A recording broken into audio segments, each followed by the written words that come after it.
So we're going to talk about game spaces. Yes. And gameplay in those game spaces. What's a game space? In Dreamfall Chapters, a game space is an area where the player can explore at his or her own pace. At leisure. Yes. I mean, we think it's incredibly important that the player is able or is allowed to explore the game at his or her own pace and not having that stressful feeling of always have to like reach the next checkpoint. There's no timer that counts down and says you have to progress in the story. No, and I think that the player should be allowed to do that sort of exploration if they want to. We keep saying that we should reward curiosity, and I think that's I like that expression. Yeah. If the player chooses to go off the beaten path, then there should be something there to explore find, and something to discover, and might be completely irrelevant to what you're doing right now, but it might be relevant. And it does add depth to the world and the story, regardless, even if it feels like not part of the puzzle you're working on. Absolutely. Just like in real life, there are very few places you go to where there are nothing. There are always something to explore, somebody to talk to, some secrets to discover. Always. Yes. Well, so what specifically this means in Dreamfall Chapters is, there is a linear narrative, of course. It's a linear story. Yes. But at certain points, the game opens up and it slows down and it lets you decide when to progress. Yeah, we will communicate to the player that the next point in the story is somewhere, and that should be very clear. But we should also communicate that at this point, you're free to do whatever you want, tons of things to explore. When you're ready to progress, then you know what you need to do in order to progress the story. But that shouldn't rush the player. Yeah. We should tell them that you have all the time in the world. Relax. Enjoy the game. Yeah. Enjoy the world. Enjoy the world. Immerse in the world. But sometimes it's also that maybe the narrative requires several things to be accomplished, and then we're giving players some non-linearity. They can do those tasks, those missions in any order. Absolutely.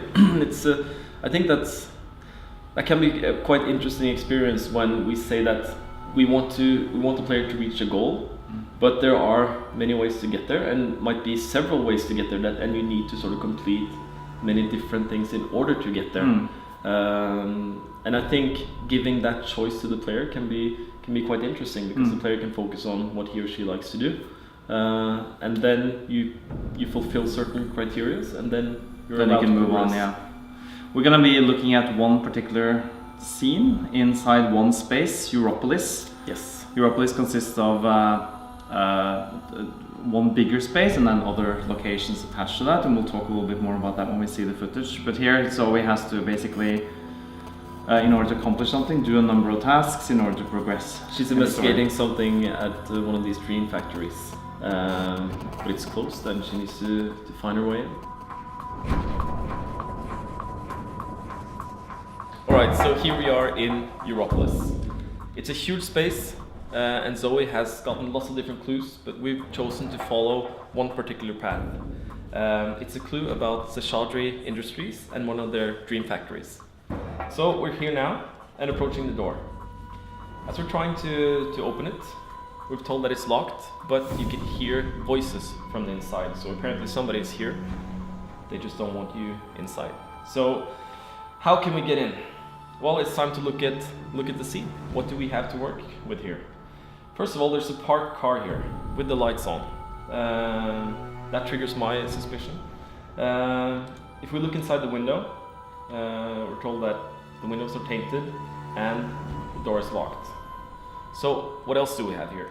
We have a huge spider mech that's being repaired by these maintenance robots. Okay, that seems somewhat unusual, but what else? We have a vending machine that I can interact with. So if I just take a step back here and look at all these elements, remember that everything in this world is connected through the wire, through this network. And I can tell you that everything the player needs to get into Seshadri Industries is right here. The player just needs to figure out how. I'm not going to tell you that, but good luck.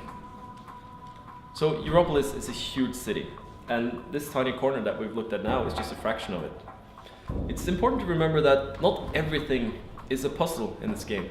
You can walk around in the streets, meet interesting characters, pick up new pieces of lore, and just sort of exploring and experiencing the city. Not everything is about the puzzles.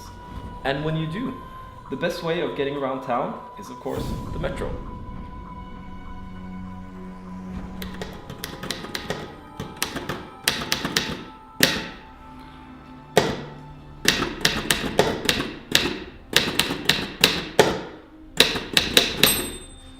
Oh, hi there.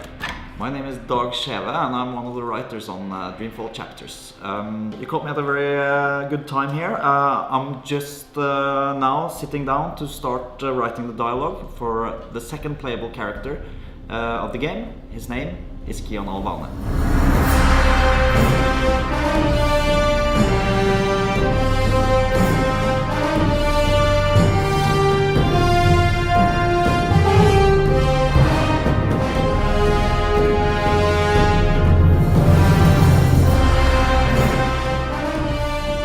Kian Alvane, an apostle of the faith, a holy assassin in Dreamfall.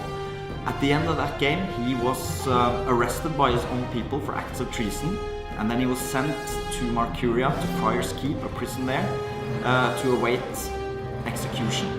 And that's where we join him in Dreamfall Chapters.